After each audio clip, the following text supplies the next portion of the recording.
Namaku Arka Pratama, seorang jurnalis investigasi yang sudah berkecimpung di dunia liputan misteri selama lebih dari 10 tahun. Aku pernah meliput banyak hal dari rumah berhantu hingga ritual terlarang, tetapi tak ada yang benar-benar membuatku takut. Sampai aku mendengar tentang Gunung Rawang. Gunung ini bukan sekadar tempat angker. Penduduk desa percaya bahwa di puncaknya berdiri sebuah kerajaan gaib yang tidak bisa dilihat oleh sembarang orang. Konon, mereka yang masuk tanpa izin akan hilang tanpa jejak, seolah ditelan oleh kerajaan itu sendiri. Aku tak sendiri dalam ekspedisi ini. Ada Raya, kameramen, sekaligus rekan setiaku dalam setiap liputan misteri. Lalu Eira Yati, pemandu lokal yang mengaku pernah melihat cahaya-cahaya aneh di puncak gunung itu. Hari ini, kami berangkat menuju Gunung Rawang tanpa tahu bahwa ini akan menjadi liputan paling berbahaya dalam hidup kami. Pendakian dimulai. Kami tiba di desa Rawang kuno, desa terakhir sebelum masuk ke gunung. Penduduknya sedikit dan terlihat waspada saat melihat kami. Seorang lelaki tua bernama Pak Soma mendekati kami dengan wajah penuh kekhawatiran. "Nak, aku tahu kalian penasaran, tapi jangan coba-coba naik ke gunung itu. Banyak orang hilang di sana." Aku tersenyum, mencoba menenangkan Pak Soma. "Kami hanya ingin mencari tahu kebenarannya, Pak. Kami tidak akan macam-macam." Pak Soma menghela napas berat. "Kalau kalian nekat, ingat ini.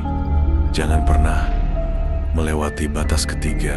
Dan apapun yang terjadi, jangan dengarkan suara gamelan di malam hari." Kata-katanya terdengar seperti omong kosong, tapi entah kenapa ada sesuatu dalam nada suaranya yang membuat bulu kudukku meremang. Malam pertama suara dari dalam hutan. Kami mendirikan tenda di kaki gunung. Udara terasa dingin meski belum terlalu malam. Jati, yang paling berpengalaman di antara kami, menyalakan api unggun. "Gunung ini bukan cuma gunung, Mas Arka," katanya. "Tiba-tiba dulu kerajaan besar berdiri di sini. Orang-orang bilang rajanya tidak pernah mati." Aku tertawa kecil. "Maksudmu, rajanya masih hidup?" Jati menggeleng. "Bukan hidup, tapi juga bukan mati." Dia menunggu. Sebelum aku sempat bertanya lebih lanjut, Raya tiba-tiba menegakkan tubuhnya. "Dengar," itu bisiknya. Aku menajamkan telinga. Dari dalam hutan samar-samar terdengar suara gamelan yang bergema di antara pepohonan. Nada-nada halusnya menusuk telinga, seolah memanggil kami untuk mendekat. Pak Soma memperingatkan kami tentang suara gamelan ini. Tapi kenapa? Apa yang akan terjadi jika kami mencari sumbernya? Aku menatap Raya dan Jati. Tak satu pun dari kami yang berani bergerak. Namun, kami belum tahu bahwa suara itu hanya permulaan dari teror yang menanti kami di Gunung Rawang. Aku terbangun dengan napas memburu. Udara pagi di Gunung Rawang terasa lebih dingin dari biasanya. Sekeliling kami masih gelap. Hanya ada bara api unggun yang hampir padam. Raya dan Jati masih tertidur. Tapi ada sesuatu yang aneh. Tanah di sekitar tenda kami dipenuhi jejak kaki misterius. Bukan jejak kami. Jejak itu kecil, tapi memanjang seperti bekas seretan kain. Beberapa jejak berhenti tepat di samping tenda, seolah sesuatu berdiri di sana semalaman, mengamati kami. Aku segera membangunkan Raya dan Jati. "Bangun, kalian harus lihat ini." Raya mengusap matanya dan membeku begitu melihat jejak-jejak itu. Jati, yang biasanya tenang, justru terlihat paling cemas. "Ini bukan jejak manusia biasa, Mas," bisiknya. Aku menelan ludah. "Kalau bukan manusia, lalu siapa?" Jalur yang berubah. Setelah berkemas, kami melanjutkan perjalanan ke dalam hutan. Namun, tak butuh waktu lama sampai kami menyadari sesuatu yang janggal. Jalur pendakian sudah berubah. Kemarin, kami mengikuti jalan setapak yang jelas. Tapi sekarang, pohon-pohon besar berdiri di tempat yang sebelumnya kosong. Batu yang kami gunakan sebagai tanda kemarin, kini tidak ada. "Jati, apa kamu yakin kita di jalur yang benar?" Jati mengangguk. Tapi raut wajahnya tidak meyakinkan. Seharusnya iya. Tapi gunung ini sering begini. Jalannya berubah sendiri. Aku menoleh ke Raya yang sudah mulai menyiapkan kameranya. Kamera ini adalah satu-satunya alat yang bisa membuktikan apa yang terjadi di sini. Saat itulah kami mendengar suara langkah kaki dari balik pepohonan. Sosok di balik kabut. Kami berdiri diam. Jati memberi isyarat untuk tidak bersuara. Di antara kabut tipis, aku melihat sesosok bayangan manusia berjalan perlahan. Sosok itu mengenakan kain panjang seperti pakaian bangsawan zaman dulu. Tapi ada yang aneh. Kakinya tidak menyentuh tanah. Raya gemetar saat mengarahkan kameranya ke sosok itu. Tetapi sebelum dia sempat merekam, kabut mendadak semakin tebal. Sosok itu menghilang dalam hitungan detik. Kita harus pergi dari sini. Jati berbisik dengan suara penuh ketakutan. Aku mengangguk, tapi sebelum kami sempat bergerak, suara gamelan itu terdengar lagi.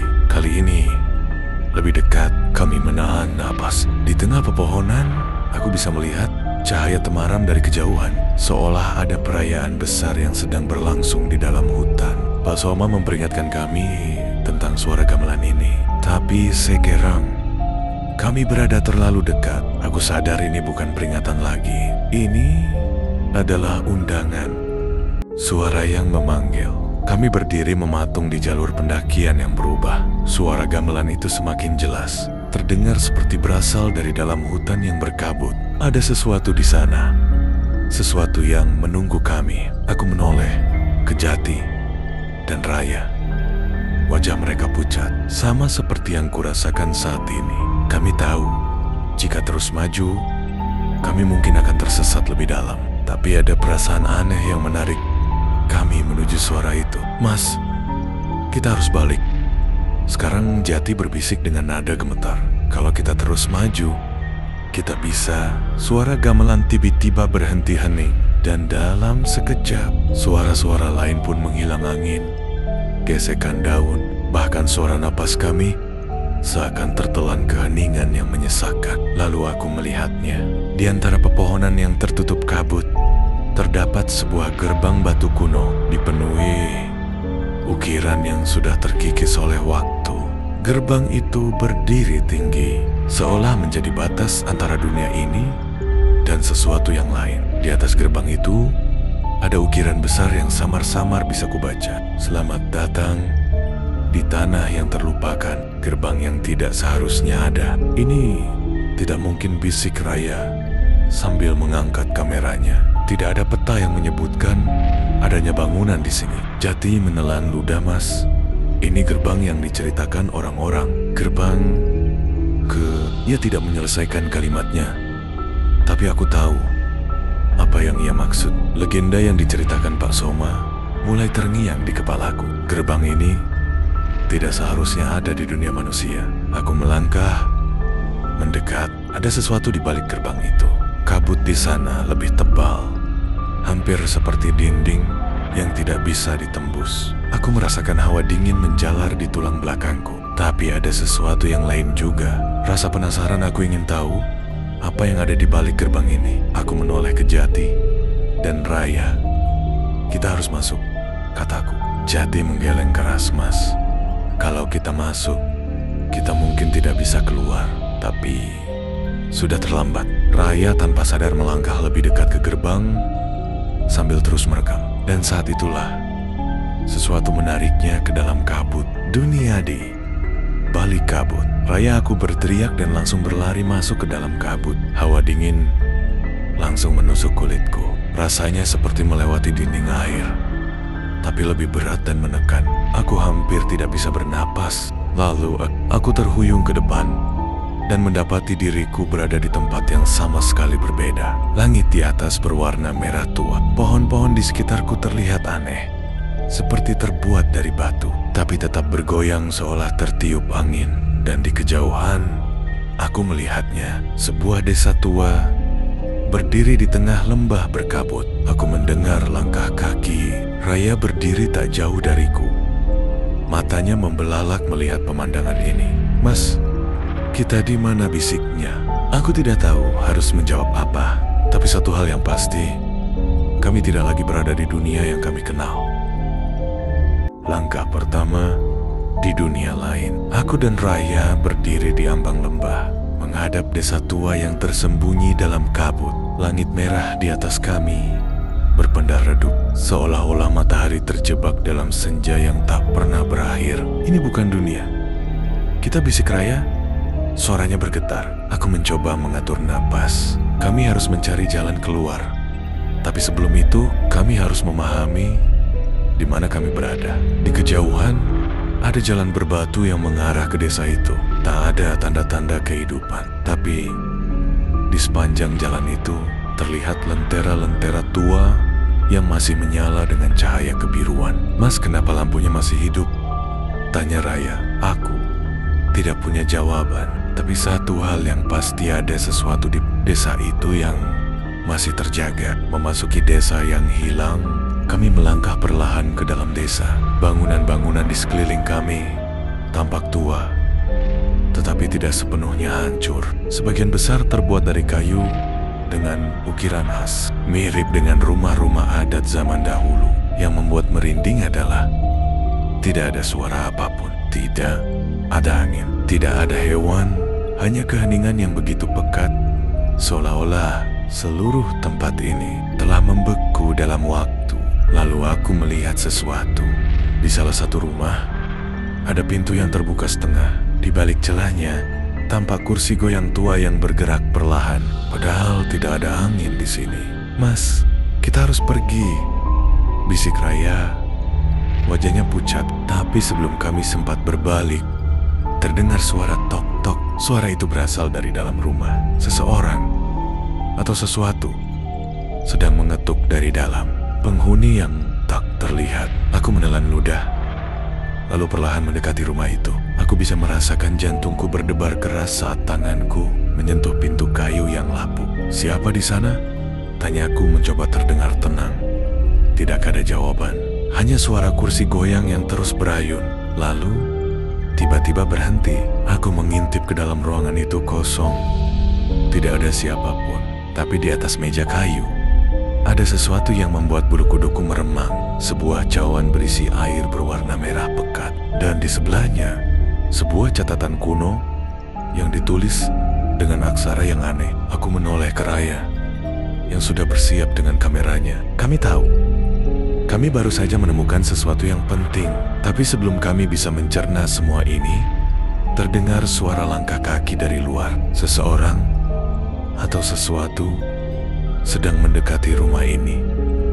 Sosok di balik jendela. Langkah kaki itu semakin mendekat. Aku dan Raya menahan napas. Kami tak tahu siapa atau apa yang sedang berjalan di luar rumah ini. Aku melirik ke jendela, berharap bisa melihat sesuatu.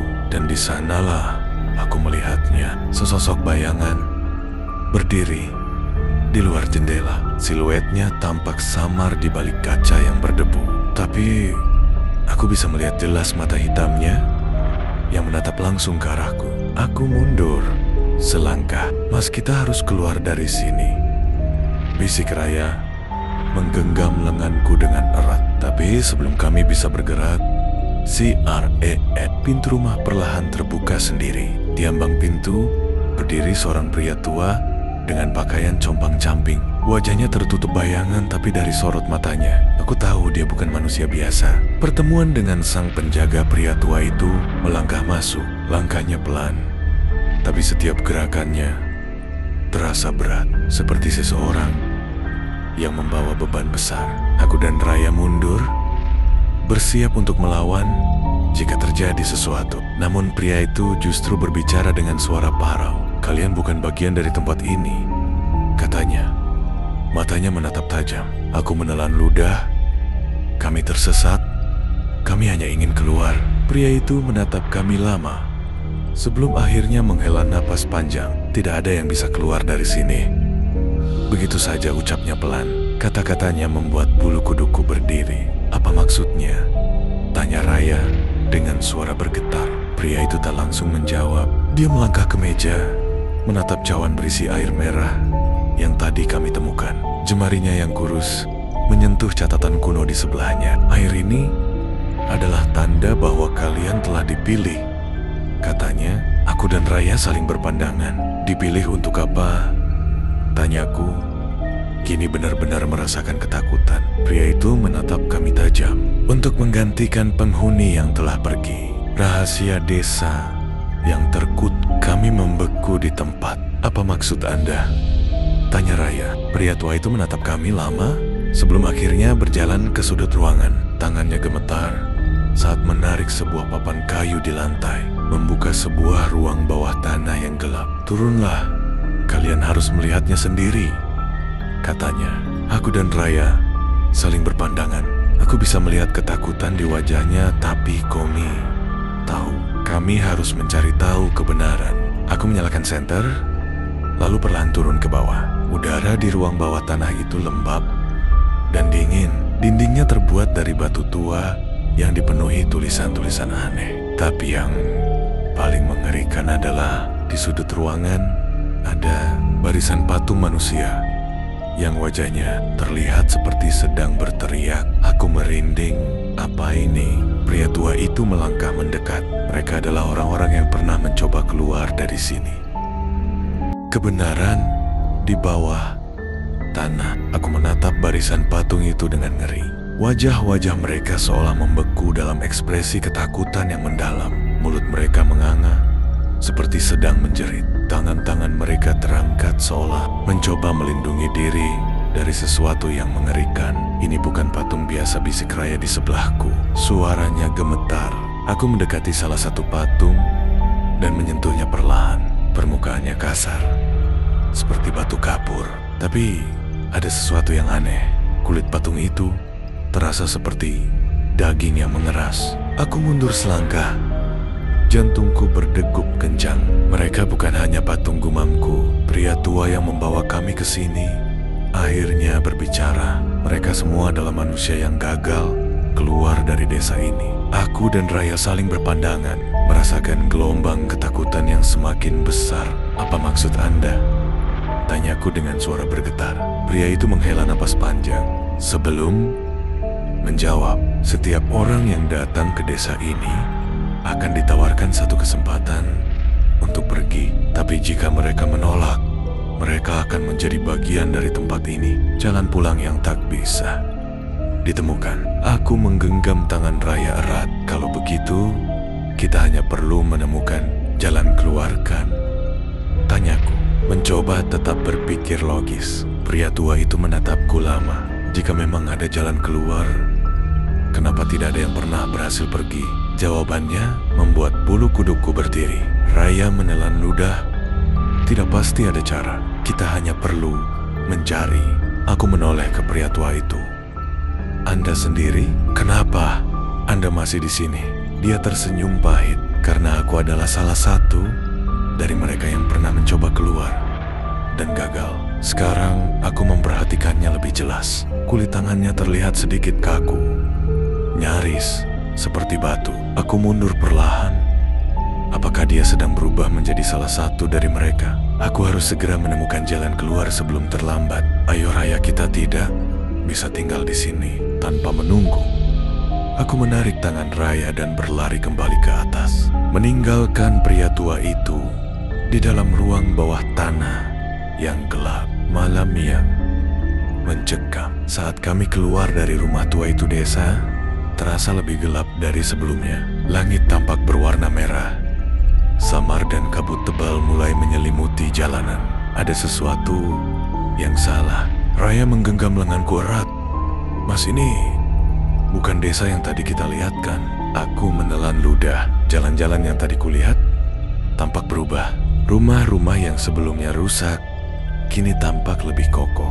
Seolah-olah desa ini sedang kembali ke masa lalu. Dari kejauhan aku melihat bayangan seseorang berdiri di tengah jalan. Sosok itu terlihat samar, tapi aku bisa melihat dengan jelas. Dia menatap langsung ke arah kami. Aku tahu kami sedang diawasi. Dan yang lebih mengerikan lagi, aku sadar bahwa jalan yang tadi kami lewati untuk masuk ke desa ini sudah tidak ada. Kami benar-benar terjebak. Dibayangi oleh keheningan. Aku dan Raya berdiri di tengah jalan desa yang kini lebih sunyi daripada sebelumnya. Kabut merah pekat masih menyelimuti desa, menciptakan suasana yang semakin mencekam. Aku bisa merasakan kehadiran sesuatu, tapi tidak bisa melihatnya secara langsung. Sosok yang tadi berdiri di kejauhan sudah menghilang, tapi perasaan diawasi semakin kuat. Raya menarik lenganku. Mas, kita harus pergi dari sini sekarang juga. Aku mengangguk. Kami mulai berjalan cepat, mencoba mencari jalan keluar. Meskipun setiap sudut desa tampak berubah dan tidak familiar lagi. Tiba-tiba angin berhembus kencang, membawa suara berbisik yang terdengar dari segala arah. Pergilah, pergilah sebelum terlambat. Aku berhenti sejenak, mencoba mencari sumber suara itu. Tapi yang ada hanya kabut tebal yang menutupi pandangan. Raya semakin menggenggam lenganku erat. Mas, suara itu dari mana? Aku tidak bisa menjawab. Yang jelas, suara itu bukan berasal dari manusia biasa. Rumah yang tidak pernah ada. Kami terus berjalan hingga akhirnya menemukan sebuah rumah tua yang tampak lebih terang dibandingkan bangunan lain di desa ini. Lampu minyak di terasnya masih menyala dan pintunya sedikit terbuka. Mungkin kita bisa berlindung di dalam, bisik Raya. Aku ragu. Tidak ada satupun rumah di desa ini yang bisa dipercaya. Tapi sebelum aku bisa menolak, terdengar suara langkah kaki di belakang kami. Cepat, dekat. Aku menoleh. Tidak ada siapapun. Tanpa berpikir panjang, aku menarik Raya masuk ke dalam rumah itu dan menutup pintunya. Di dalam, udara terasa lebih hangat, tapi juga lebih aneh. Ruang tamu rumah itu penuh dengan perabot kayu tua. Ada cermin besar yang menempel di dinding, dan di atas meja kayu ada sebuah buku tua yang tertutup debu tebal. Aku melangkah mendekat dan meniup debu di atasnya. Judul buku itu membuat tengkukku meremang. Mereka yang berbisik dalam gelap. Aku membuka halaman pertama. Tulisan di dalamnya terlihat berubah-ubah, seolah bergerak sendiri. Tapi satu kalimat yang tertulis jelas di tengah halaman itu membuatku langsung menutupnya kembali. Jika kau membaca ini, mereka sudah menyadari keberadaanmu. Mereka sudah di sini. Raya tiba-tiba mencengkram lenganku. Mas, lihat cerminnya. Aku met di dalam cermin besar yang ada di ruang tamu. Ada bayangan hitam berdiri di belakang kami. Aku langsung berbalik.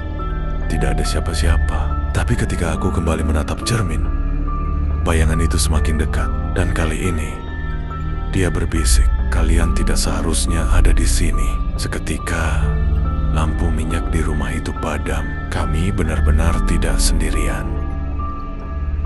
Ketakutan yang mengendap. Ruangan itu terasa lebih dingin dari sebelumnya. Cermin besar di hadapan kami masih memperlihatkan bayangan hitam, berdiri diam tanpa ekspresi, hanya sepasang mata gelap yang bersinar menatap tajam ke arah kami.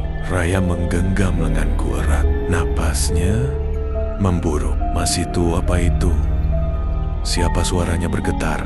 Aku ingin menjawab, tapi lidahku terasa keluh. Bayangan di dalam cermin mulai bergerak mendekat. Meskipun kami tidak bergerak sama sekali, tiba-tiba cermin itu bergetar hebat, seolah ada sesuatu yang mencoba keluar dari dalamnya. Kita harus keluar dari sini. Aku menarik tangan Raya dan berlari menuju pintu.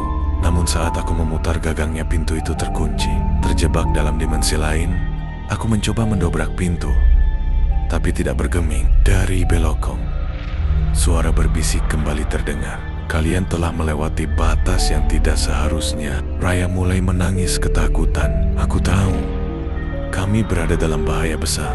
Aku mencari cara lain untuk keluar jendela, tapi saat aku berlari ke arah jendela, yang kulihat bukan pemandangan desa, melainkan kegelapan pekat yang seakan menelan segalanya. Tidak ada jalan keluar. Kami bukan lagi di dunia yang sama. Cahaya dalam kegelapan. Aku mencoba menenangkan Raya. Dengar, kita harus berpikir jernih. Kita masih hidup, masih bisa keluar dari sini. Tapi sebelum Raya bisa menjawab, cahaya kecil muncul di sudut ruangan. Sumber cahaya itu berasal dari buku tua yang tadi kutemukan. Buku itu terbuka dengan sendirinya, menunjukkan sebuah halaman dengan simbol aneh yang bersinar dalam warna merah darah. Aku membaca tulisan di bawah simbol itu. Jalan keluar hanya terbuka bagi mereka yang telah memahami kebenaran. Aku tidak mengerti apa maksudnya, tapi sebelum aku bisa berpikir lebih jauh, suara langkah kaki mulai terdengar. Seseorang atau sesuatu sedang mendekat. Mereka datang, aku dan Raya berdiri diam, menahan napas. Pintu yang tadi terkunci perlahan-lahan mulai terbuka dengan sendirinya. Di balik pintu itu terlihat sosok yang sama dengan yang ada di cermin tadi, tinggi, kurus, dengan mata hitam yang berkilat seperti bara api. Dia tidak bergerak, hanya berdiri di sana, mengawasi kami. Hawa dingin semakin menusuk, jantungku berdegup kencang. Lalu dia berbicara, "Kalian masih punya pilihan, tapi waktu kalian hampir habis." Sebelum aku bisa bertanya apa maksudnya, tiba-tiba ruangan di sekitar kami mulai berubah. Dinding kayu mulai membusuk dan runtuh. Lantai bergelombang seperti permukaan air, dan langit-langit menghilang, memperlihatkan ruang hampa yang dipenuhi. Cahaya merah berputar-putar seperti pusaran neraka. Aku tidak tahu apa yang akan terjadi selanjutnya, tapi satu hal yang pasti, kami semakin jauh dari dunia nyata. Malam itu, setelah melihat bayangan hitam dalam cermin yang bergetar hebat, tubuh Raka terasa berat, seolah ada kekuatan yang menariknya dari dalam refleksi. Saat ia mencoba mundur, suara retakan kaca terdengar. Dan cermin itu mulai membentuk pola aneh, seperti akar-akar pohon yang menjalar dari dalam. Nenek Gayatri langsung menarik Raka menjauh, matanya tajam dan penuh ketakutan. "Kita sudah terlalu jauh, kita harus pergi dari sini sebelum dia berhasil keluar." Suaranya serak, tetapi penuh perintah. Namun sebelum mereka bisa bergerak lebih jauh, lantai kayu di bawah mereka mulai bergetar. Udara di dalam rumah semakin berat. Bau anyir dan busuk menyeruak dari dinding. Lambat laun, cat di dinding mulai mengelupas. Dan dari baliknya muncul ukiran simbol aneh yang bercahaya redup berwarna merah. Raka dan Desi hanya bisa saling pandang. Mereka belum pernah melihat hal seperti ini sebelumnya. Nenek Gayatri menggenggam tasbih kayunya erat-erat. Bibirnya komat kamit merapalkan doa. Tiba-tiba dari arah cermin terdengar suara tawa yang begitu mengerikan, serak, mendalam, dan bergema di seluruh ruangan. Sosok di dalam refleksi cermin semakin jelas. Itu bukan sekadar bayangan, melainkan sesosok makhluk yang tampak seperti manusia, tetapi kulitnya sehitam arang. Matanya kosong berwarna putih pucat, dan mulutnya merekah terlalu lebar. Sudah lama sekali suara makhluk itu bergetar seperti berasal dari dunia lain. Raka mundur selangkah, kakinya gemetar. Desi meremas lengan bajunya dengan kuat, berusaha menahan diri agar tidak berteriak. Nenek Gayatri tidak membuang waktu. Ia meraih kantong kecil berisi garam dan menebarkannya ke lantai, membentuk lingkaran di sekitar mereka. "Kalian harus tetap di dalam lingkaran ini. Jangan keluar. Apapun yang terjadi." Tiba-tiba, udara di dalam rumah berubah drastis. Raka merasa seolah-olah gravitasi tidak lagi bekerja dengan normal. Tubuhnya terasa ringan, dan sekelilingnya mulai berputar. Simbol-simbol di dinding semakin bersinar terang. Dan seiring dengan itu, cermin di hadapan mereka pecah dengan suara yang menggema. Namun, di balik pecahan cermin itu, bukan pantulan ruangan mereka yang terlihat, melainkan sebuah tempat lain, sebuah desa yang asing, diselimuti kabut pekat dan diterangi cahaya merah yang menyeramkan.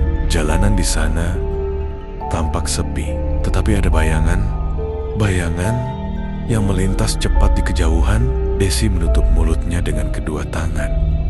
Matanya membelalak. Astaga, itu desa yang ada di lukisan di rumah Pak Mulyono. Desik. Raka mengangguk. Tubuhnya bergetar. Berarti desa itu benar-benar ada. Nenek Gayatri menggigit bibirnya. Itu bukan sekadar desa, itu gerbang ke dunia mereka. Angin bertiup kencang dari dalam cermin yang telah berubah menjadi portal. Suara-suara aneh mulai terdengar, bisikan-bisikan dalam bahasa yang tidak mereka mengerti. Tawa kecil yang melengking dan suara langkah kaki yang menyeret-nyeret. Lalu dari dalam kabut yang menyelimuti desa di balik cermin muncul sosok yang lebih besar dari yang lain. Sesosok pria tinggi dengan pakaian seperti pendeta tua. Namun matanya sepenuhnya hitam. Ia mengangkat tangannya seakan memberi perintah kepada sesuatu yang berada di balik kabut. Dan kemudian tangan-tangan mulai bermunculan dari dalam portal hitam. Kurus dengan kuku panjang yang melengkung tajam. Mereka ingin membawa kita masuk. Suara Nenek Gayatri bergetar. Raka menelan ludah. Jadi apa yang harus kita lakukan sekarang? Sebelum ada yang bisa menjawab, tangan-tangan itu bergerak lebih cepat. Salah satu dari mereka berhasil meraih ujung kaki Desi dan mulai menariknya menuju cermin. Raka, tolong. Desi menjerit. Raka segera menarik tangan Desi sekuat tenaga. Tetapi semakin ia menarik, semakin kuat tangan-tangan hitam itu menyeretnya masuk. Desi mulai menangis ketakutan, sementara tubuhnya semakin mendekati cermin. Nenek Gayatri merogoh sesuatu dari sakunya, sebuah pisau kecil dengan ukiran aneh di gagangnya. Dengan cepat, ia memotong jari salah satu tangan hitam itu, dan seketika terdengar jeritan melengking dari dalam cermin. Tangan-tangan yang lain langsung menarik diri dengan cepat, seolah-olah ketakutan terhadap benda yang dipegang Nenek Gayatri. Desi jatuh terduduk, terengah-engah, tubuhnya gemetar. Nenek Gayatri mengangkat pisau itu tinggi-tinggi, lalu menggoreskan ujungnya ke lantai, membentuk garis pemisah di depan cermin. Seketika, angin yang berhembus dari portal itu melemah. Makhluk-makhluk yang tadi mencoba menerobos kini menjerit marah. Pendeta bermata hitam di dalam cermin menatap mereka dengan penuh kebencian. Bibirnya bergerak perlahan, seolah mengucapkan sesuatu. Lalu, portal itu tiba-tiba tertutup dengan suara ledakan kecil. Raka, Desi, dan Nenek Gayatri terduduk di lantai, masih terengah-engah. Suasana rumah kembali hening. Tapi apakah mereka benar-benar sudah selamat? Nenek Gayatri menatap sisa pecahan kaca yang kini hanya menampilkan pantulan biasa. Namun, wajahnya tetap tegang. Ini belum selesai. Dia masih di luar sana, menunggu kesempatan lain. Perjalanan yang kian gelap. Langkah-langkah Laksamana semakin terasa berat saat ia memasuki ruangan besar di jantung desa yang tersembunyi. Dinding-dinding ruangan itu dipenuhi ukiran aneh yang tampak seperti menceritakan kisah lama, sebuah kisah tentang pengkhianatan dan kutukan yang masih hidup hingga sekarang. Di tengah ruangan ada sebuah cermin besar setinggi 2 meter dengan bingkai emas yang sudah berkarat. Cermin itu tampak seperti jendela ke dimensi lain. Laksamana menatap pantulan dirinya. Tapi anehnya, bayangan dalam cermin itu bergerak lebih lambat dari gerakannya sendiri. Seolah ada sesuatu yang mengawasinya dari dalam kaca. Misteri yang terungkap. Terrible, Paranu berbicara dengan suara bergetar. Cermin? Ini bukan sekadar cermin. Ini adalah penghubung. Laksamana menoleh. Penghubung kemana? Paranu menelan ludah matanya, memandang cermin dengan ngeri ke tempat mereka yang tak bisa kembali. Tiba-tiba, angin dingin berembus kencang. Cermin itu mulai bergetar hebat. Retakan muncul di permukaannya, menciptakan bayangan yang semakin tak terkendali. Laksamana melangkah mundur, tapi sebelum dia bisa bereaksi, sebuah tangan pucat muncul dari dalam cermin dan mencengkeram lengannya.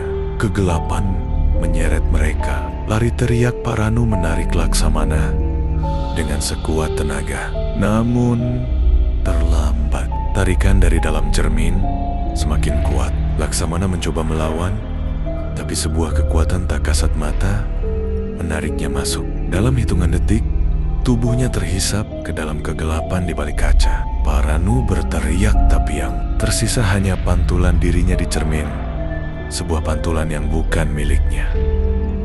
Kegelapannya tak berujung. Laksamana jatuh dalam kehampaan. Udara dingin menusuk tubuhnya saat ia melayang di antara bayangan yang bergerak seperti kabut hitam. Suara samar bisikan-bisikan terdengar di sekelilingnya, mengucapkan kata-kata dalam bahasa yang tak dimengertinya. Ketika ia akhirnya menjejakkan kaki di tanah, sekelilingnya sudah berbeda. Ia berada di sebuah desa yang sama, sekali tak asing, tetapi ada sesuatu yang mengerikan di dalamnya. Rumah-rumah tampak sama seperti yang ia lihat di dunia nyata, tetapi semuanya terlihat lebih usang dan berlumut, seolah-olah sudah ditinggalkan selama berabad-abad. Langit di atasnya berwarna merah tua, seperti matahari yang terperangkap di senja abadi. Laksamana berbalik, berharap bisa menemukan cermin yang membawanya ke sini, tetapi hanya ada kehampaan di belakangnya. Tak ada jalan kembali. Para penghuni bayangan dari kejauhan ia melihat seseorang berdiri di tengah jalan desa yang kosong. Sosok itu tinggi, kurus, dan mengenakan pakaian yang sudah compang-camping. Wajahnya tertutup bayangan, tetapi dua mata hitam pekat bersinar dari dalam kegelapan. Laksamana, suara itu bergema seperti berasal dari dalam kepalanya. Jantungnya berdebar kencang. "Siapa kau?" Sosok itu tidak menjawab, hanya melangkah maju dengan gerakan aneh, seperti sedang melayang di atas tanah. Tiba-tiba, dari balik rumah muncul lebih banyak sosok serupa. Mereka bergerak lambat, mengelilingi Laksamana dari segala arah. Rahasia yang terlupakan. Sebuah suara lain muncul dari belakangnya. "Kau akhirnya datang."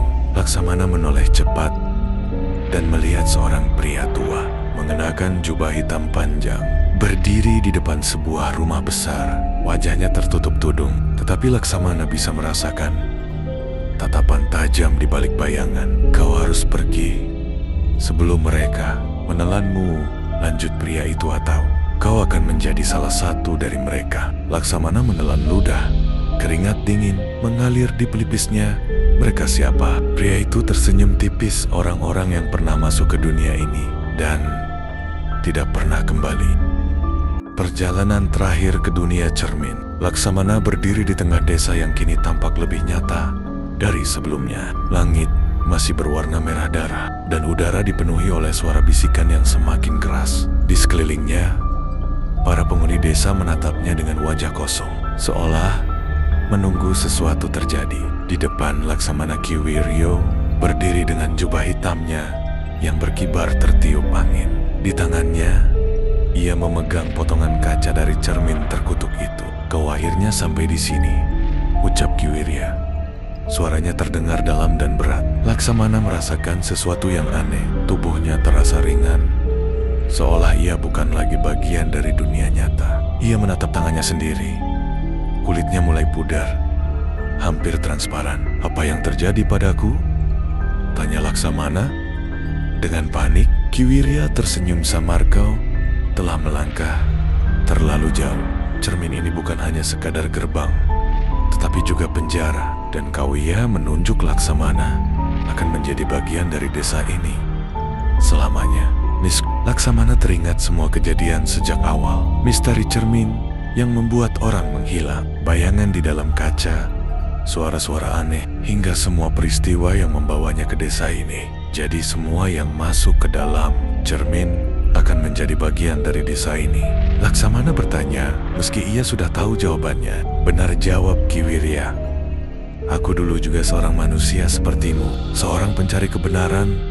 Namun aku terlalu jauh menyelami rahasia cermin ini. Dan sekarang, kau akan menggantikan posisiku." Tiba-tiba, Laksamana merasa ada kekuatan yang menariknya ke dalam cermin besar di belakang Kiwiryo. Ia berusaha melawan, tetapi kekuatan itu semakin kuat. "Tidak, aku tidak bisa terjebak di sini," Laksamana berteriak, mencoba mencari jalan keluar. Kiwirya menatapnya dengan tatapan kosong. Tidak ada jalan keluar kecuali satu. Laksamana teringat sesuatu, cermin itu sendiri. Jika cermin adalah gerbang, maka menghancurkannya mungkin satu-satunya cara untuk keluar. Dengan sekuat tenaga, ia meraih belati di pinggangnya dan melemparkannya ke arah cermin besar di belakang Ki Wiryo. Cermin itu pecah berkeping-keping dan dunia seketika berguncang. Pintu menuju ke Basan. Angin kencang bertiup, membawa suara jeritan dari desa itu. Para penghuni desa mulai menghilang satu persatu, berubah menjadi bayangan yang terserap ke dalam pecahan cermin. Ki Wiryo menatap Laksamana dengan tatapan penuh amarah sebelum tubuhnya lenyap seperti kabut yang tertiup angin. Laksamana merasakan tarikan kuat yang menariknya keluar dari desa itu. Pandangannya kabur, tubuhnya terasa ringan, dan suara gemuruh memenuhi telinganya. Saat ia membuka mata, ia sudah kembali ke ruangan tempat cermin itu berada, tetapi kini cerminnya telah hancur berkeping-keping. Ruangan itu kembali sunyi. Tidak ada suara bisikan, tidak ada bayangan di cermin. Ia melihat sekeliling. Ruangan itu kini hanya dipenuhi puing-puing kaca yang berkilauan di bawah. Cahaya Rida. Ia menghela napas lega. Ia berhasil keluar. Tetapi saat ia berjalan menuju pintu keluar, ia melihat sesuatu di salah satu pecahan cermin yang tersisa. Bayangannya tidak mengikuti gerakannya. Bayangan itu hanya berdiri diam, menatapnya. Laksamana membeku. Mungkinkah ia benar-benar bebas?